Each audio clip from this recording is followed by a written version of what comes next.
Okay, today we are going to work on the reassembly of the CT-F1250. Let's first take a sharp knife, a Stanley knife, and let's start the bottom here. And we are going to fluff up the felt heads. See, it's done this way. See? So we get a bottle of acetone here, lithium grease, and here's the oiler. You see?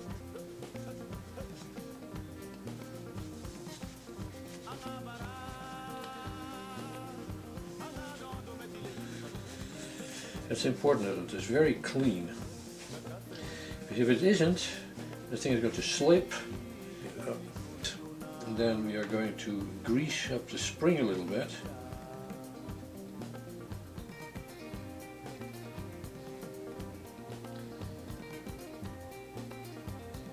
If you don't like sticky fingers, then you shouldn't do this job. Okay, put these spindles back on their shafts. First of all, we're going to clean the shafts a little bit with a piece of paper.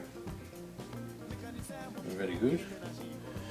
Also, oh well, before we do that, actually, we should put this assembly back together the way it should.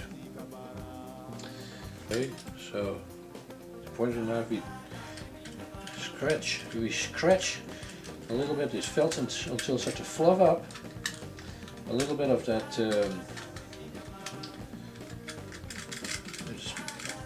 Okay.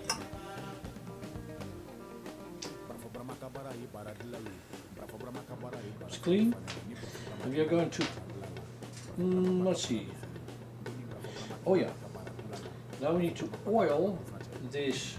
Let's unzoom it a little bit, you see it better, yeah.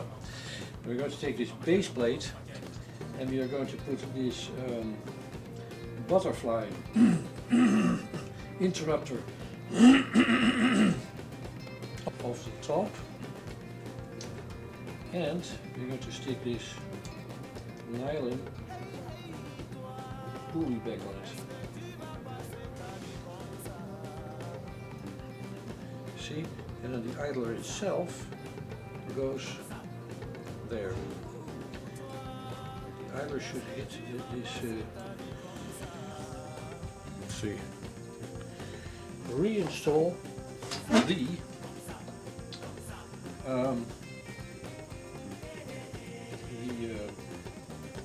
spindles.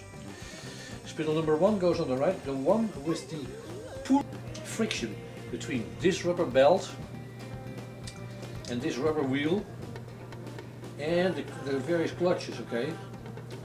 That means there will be an enormous take-up torque. That's what we need. We need to maximum take-up torque. Now I'm going to reverse those wires. Zoom it a little bit out. I'm going to reverse them, and then the other wheel should engage, and you should see the swing idler swing in the other direction. Let's see that. Look at the idler wheel. Look what happens to the idler wheel. It will swing in the other direction. Hence, it's called a swing idler. See that? So it's flipping over. And when I stop this one here, that stops it wheel also practically. See, right? You feel and you feel it too. You feel a good torque.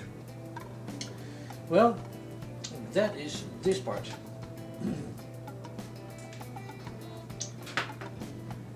Take the power supply away, turn it off, and we are going to stop the camera for a second.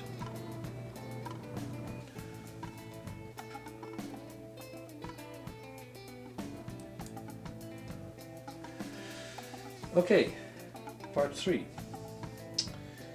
We are going to put the sub-assembly into the main assembly. Well, right above the spindle, inside this well, there is a pin sticking out of it, okay? And this pin needs to be grounded by means of this piece of piano wire that bends over and sits on top of this metal bracket. You have to... That's where the spring rests against. That part has to be grounded. Okay. Now, if you want to repair, you can buy those rubber rollers, okay? They're very expensive. So I found a way whereby we can repair them actually.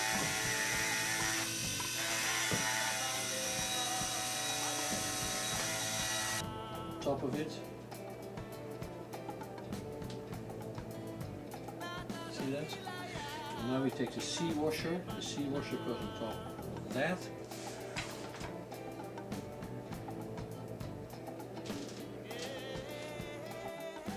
Alright, we have the unit here, and we are now going to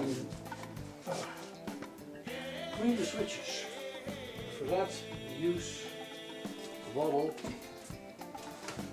of lube. Now, okay, the switches are done. It's normal side again, and then we are going to put in the top, on the top of this.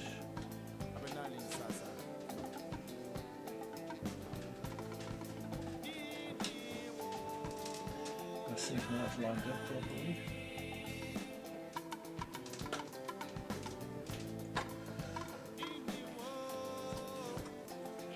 And let's see, up a little bit.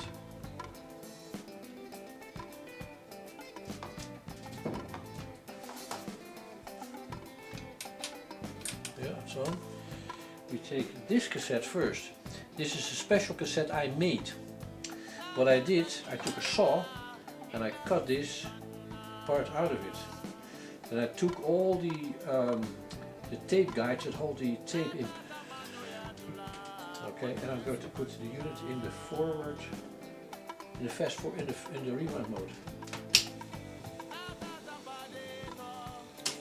Yeah, it rewinds fantastically.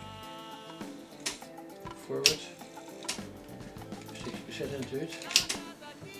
Yeah, that's what it does, supposed to do. Put in the forward mode. If I were to put a plank 2 feet wide and 20 feet long on the floor, and I put a $10 zoom around, nut driver, I'm going to turn it slightly forward and backward. Then you set it in the forward mode. Now you can turn the azimuth.